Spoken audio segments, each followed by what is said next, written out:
Hello mga kasipag! For today's video ay magpapagupit ako. Kaya naman, tara at samahan nyo ako. Let's go!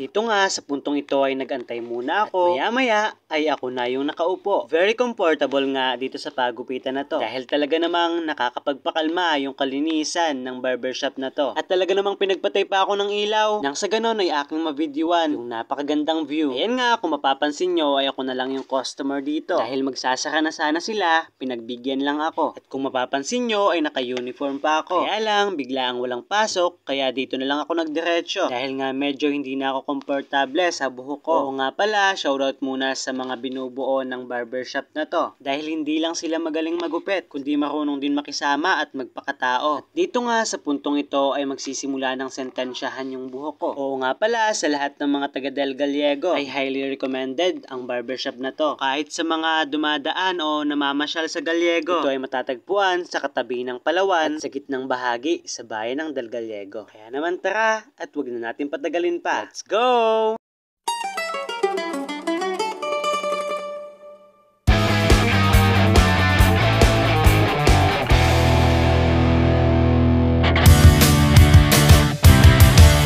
Dito nga sa puntong ito ay kinuha ni Kuya yung Facebook page ko. At sabi niya, susuportahan daw ako. Kaya naman ngayon pa lang ay nagpapasalamat na ako.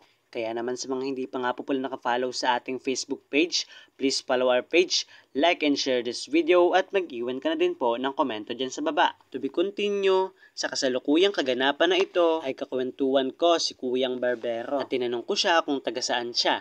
At ang sabi niya, taga Santa Rita Uno. Kaya naman isang malaking shoutout sa mga taga Santa Rita ng Del Gallego. Yun lang po mga kasipag. At sa mga hindi pa nga po pala nakafollow sa ating Facebook page, please follow our page, like and share this video at mag-iwan ka din po ng komento dyan sa baba.